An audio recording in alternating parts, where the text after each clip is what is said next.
When it comes to crafting, I'm all about being resourceful and sustainable. And the easiest way to do that? By using stuff you already have. Doesn't get more eco-friendly or inexpensive than that. Here's what you'll need: baking soda, cornstarch, water, twine, wire, scissors, wire cutters, toothpicks, a rolling pin or a bottle, and cookie cutters. The first thing I'm gonna do is measure my ingredients out. So we'll need 1.25 cups of baking soda, and then we'll add 1/4 cup of cornstarch, and then 3/4 cup of water. Mix this all up really good and well. And once I do that, I can turn my burner on and bring our mixture to a boil. So you're gonna wanna try to mix out all of the chunks that you have floating around in here. Once it comes to a boil, and I'm not talking a rolling boil, just when the bubbles are starting to float to the surface, that's your cue to turn the heat down to medium, where we'll keep stirring it for 5 to 6 more minutes for the mixture to fully thicken.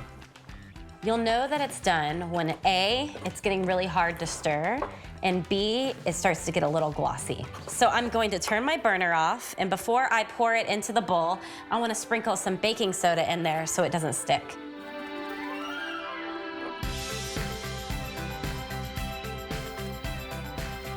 So once you get it to the right consistency, it's going to feel like a very fluffy cookie dough. And I'm rolling it out to about 1/4 inch thick. Okay, that looks pretty good. So I'll go ahead and do one of these. So before we put these away to set for at least 24 hours, we're gonna make holes in them so that we could poke the wire through. Depending on the humidity or how thick these are, they can take 1 to 3 days to dry. So be mindful of that when you start this project. So we've cleaned up our workspace, we're ready to assemble our garland. And good thing that we have some stars that have been sitting for a couple days, like these, and they're ready to rock. You're going to need a small piece of wire for every star that you have. I'm gonna cut mine about 3 inches long. Take a piece of wire and thread it through the hole, and then carefully bend it in half and wrap it about 3 times or so, leaving enough excess wire to wrap around your twine, and that's what makes your garland. Okay, let's put this guy together. I'm going to cut my twine now. You can make it as long as you want. Wrap the excess wire around the piece of twine.